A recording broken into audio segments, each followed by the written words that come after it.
Salam sahabat-sahabat firman kehidupan yang terkasih. Kami selalu mengucap syukur atas dukungan yang diberikan untuk perkembangan channel ini, baik berupa komentar, masukan maupun doa dan dukungan dana. Apa yang kami lakukan adalah seperti menaburkan benih di dalam hati saudara, sementara Tuhanlah yang memberikan pertumbuhan. Jadi, terimalah setiap benih firman Tuhan dengan hati yang terbuka dan keinginan untuk dibentuk oleh Tuhan.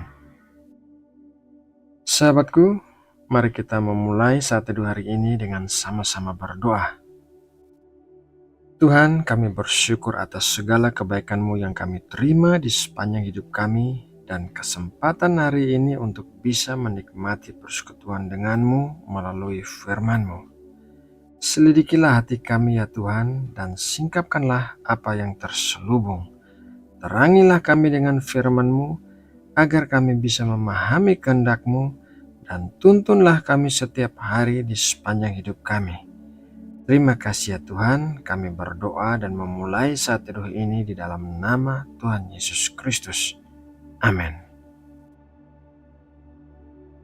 Sahabat firman kehidupan yang terberkati di dalam Kristus, dunia ini terdiri dari berbagai macam orang dengan berbagai macam tingkat kesejahteraan. Ada orang-orang yang diberkati begitu luar biasa, tetapi ada juga orang-orang yang biasa-biasa saja atau bahkan berkekurangan. Hal ini berlaku baik bagi berkat-berkat rohani maupun berkat-berkat materi. Di satu sisi, kita bisa melihat adanya orang-orang yang diberkati luar biasa dengan kesejahteraan secara materi, tetapi sebetulnya mereka adalah orang-orang yang jahat. Ini menimbulkan pertanyaan di dalam hati kita, bagaimana bisa orang-orang jahat menikmati berkat-berkat materi yang luar biasa, sementara orang-orang percaya mengalami berkat yang biasa saja atau berkekurangan. Ini bisa membuat kita berpikir bahwa Allah tidak adil. Bukankah orang-orang percaya justru seharusnya hidup dalam berkat-berkat Allah dan bukan hidup berkekurangan? Bukankah orang-orang jahat seharusnya tidak menikmati berkat-berkat materi yang luar biasa? Sahabat firman kehidupan yang terkasih, Allah yang kita sembah adalah Allah yang murah hati. Dia selalu memberikan pemberian yang baik bagi kita. Mari kita baca Yakobus 1 ayat 17. Setiap pemberian yang baik dan setiap anugerah yang sempurna datangnya dari atas, diturunkan dari Bapa segala terang. Padanya tidak ada perubahan atau bayangan karena pertukaran. Pada saat Allah menciptakan Adam dan Hawa, Allah memberikan mereka segala pemberian dengan murah hatinya. Adam dan Hawa hidup dalam berkat-berkat Allah tanpa perlu bersusah payah memperolehnya. Itu adalah rencana awal Allah bagi semua manusia. Akan tetapi, saat manusia terjatuh ke dalam dosa, kemiskinan, kekurangan, sakit penyakit, dan kematian mulai dialami oleh semua manusia. Padahal itu bukanlah sesuatu yang diinginkan oleh Allah. Jadi Allah mengirimkan Tuhan Yesus ke dunia untuk memulihkan keadaan manusia kepada rancangan Allah yang mula-mula. Allah yang baik dan murah hati hanya memberikan pemberian-pemberian yang baik dan anugerah yang sempurna bagi semua manusia. Akan tetapi pemberian-pemberian Allah terjadi di waktu yang telah ditentukan Allah, dan segala sesuatu yang telah diberikan Allah tidak bisa direbut oleh siapapun. Yohanes Pembaptis berkata demikian dalam Yohanes 3 ayat 27. Jawab Yohanes, "Tidak ada seorang pun yang dapat mengambil sesuatu bagi dirinya kalau tidak dikaruniakan kepadanya dari surga."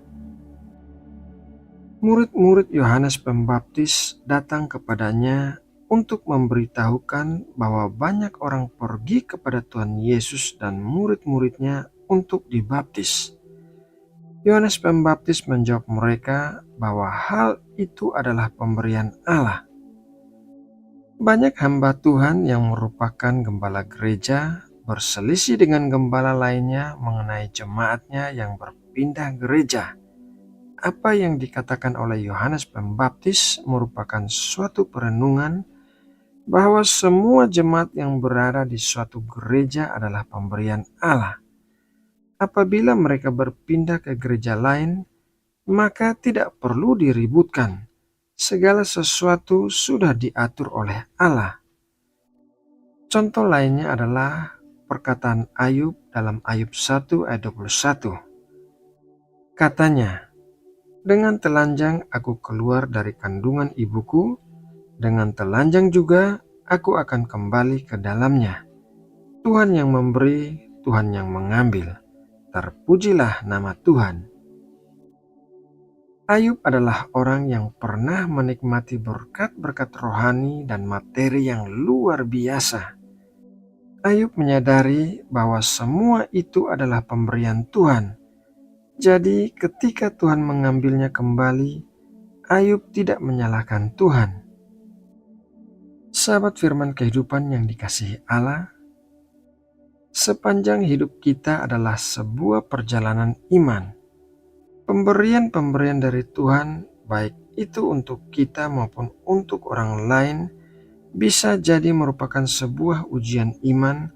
Apakah kita benar-benar mempercayai kebaikan Tuhan dan mempercayai penilaian Tuhan? Bagaimanakah reaksi kita melihat orang lain menerima pemberian dari Tuhan, terutama pemberian yang kita inginkan untuk diri kita sendiri? Nah, sahabatku, demikianlah renungan firman Tuhan hari ini. Semoga renungan ini dapat menjadi pembelajaran yang memberkati kita semua. Mari kita berdoa menutup saat teduh ini. Tuhan, terima kasih untuk waktu saat teduh hari ini dan persekutuan yang indah denganmu. Kami percaya Engkau Allah yang baik dan murah hati, yang memberikan pemberian-pemberian yang baik dan anugerah yang sempurna bagi setiap orang. Engkau mengetahui kemampuan setiap orang dalam menangani berkat-berkat-Mu, dan Engkau pasti memberikan berkat-Mu di waktu yang tepat. Kami percaya kasih-Mu, kami percaya kebaikan-Mu. Terima kasih ya Bapa untuk kasih dan kebaikan-Mu yang tiada terukur. Di dalam nama Tuhan Yesus Kristus, kami telah berdoa. Amin.